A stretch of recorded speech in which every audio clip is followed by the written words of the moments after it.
obviously the defensive effort is really what stands out. So can you just talk on the effort of the whole team defensively and how you guys were able to keep them that low?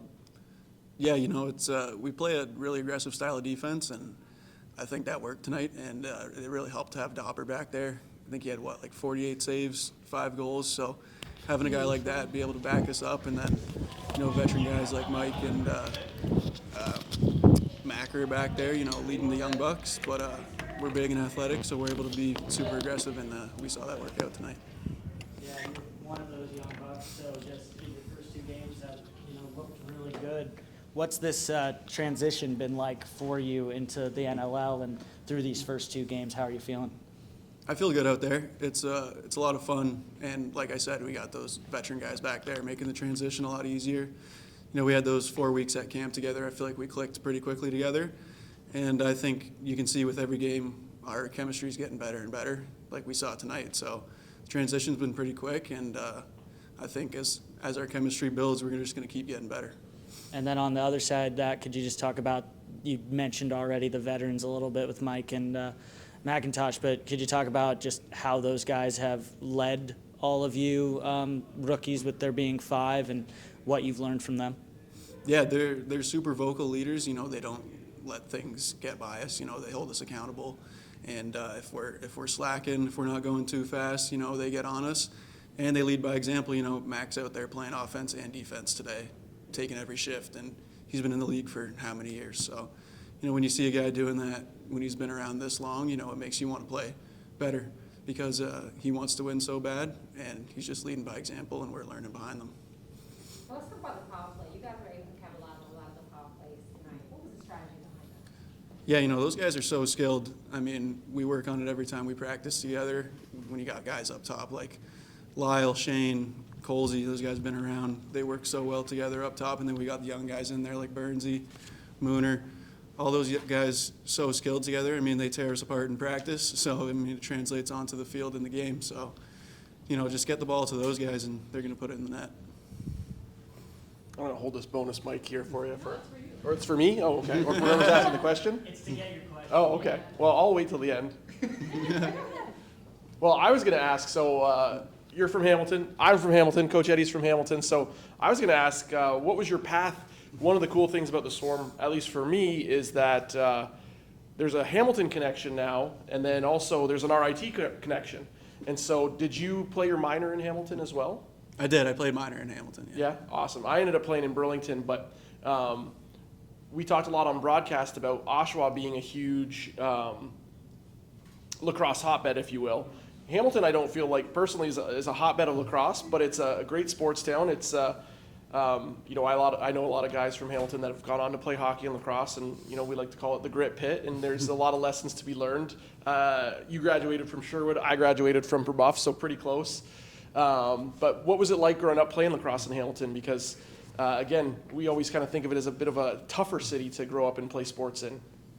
Yeah, it's definitely gritty. Hamilton's a grittier city for sure. We always got, we were playing minor, the teams would look at us, kind of not give us the respect because we're from Hamilton. But, I think my age group had a good group of guys. We were together since we were like 9 or 10 years old, and we stuck together all the way up. We had great coaching. Eddie was helping out a bit. We had actually a former Swarm guy, Kyle Matisse, coach us all the way up, and he was one of the best coaches I've ever had. And, that group stuck together, and we did really well. And our last year of minor, we finished second in the province, which was kind of unheard of for a Hamilton team.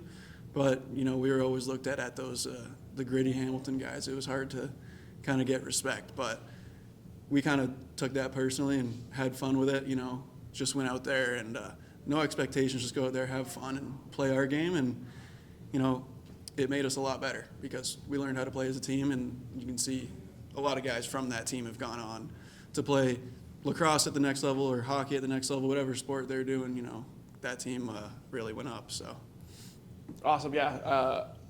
Again, we talk about on broadcast a lot about just where guys are from, hotbeds and stuff like that. And again, as I grew up playing with Andy Secor actually, and to a lesser extent Matisse, he's a little bit younger than I am, but so I always like to kind of talk a little bit about the path to get to where you are. But a great first win for you guys this year. What was the feeling coming off a tough loss to Buffalo, in which there was a weird call? You're playing in front of 19,000 fans in Buffalo, which I'm sure again you probably went to games growing up, being probably closer than Toronto or easier in times. But what was the feeling like coming off probably a pretty exciting game, but a tough loss coming into this game? Yeah, that game was awesome. I mean, you can't ask for a crazier first NLL game. Sold out in Buffalo, their banner raising night. It was surreal, and I thought we did a lot of good things in that game, and we did a lot of things that we could make better, and we saw that we made some of those things better tonight. But we go into every game expecting the same thing and preparing the same way. I mean, the amount of fans doesn't really change that. It can make the game a little more hyped, a little more exciting, loud in there. But I think we were just as ready for this game as we were for that game, and we just executed a little bit better today. Gotcha. Now, you did say that it doesn't matter how many fans are there, but how was that feeling today in there, having all those fans rooting behind you? It was awesome, and seeing after every goal they do the thing with the hands. I didn't really know that until They today. do it tonight too, so. I didn't know about that until today, so that was really cool seeing the fans get into it and getting excited for the guys. So it's really cool to have the city behind us there. Now, can you tell me what's the biggest takeaway you'll bring into the practice this week after this win? I think just seeing what we're able to do when we play our game, especially on the defensive end there. I think they only had 5 goals, and 3 of them I know were transition. They didn't get much 5-on-5 or power play against us. So just seeing what we can do when we play our game and just going into the next one with the confidence that we have. Thank you. Thank you. Your turn.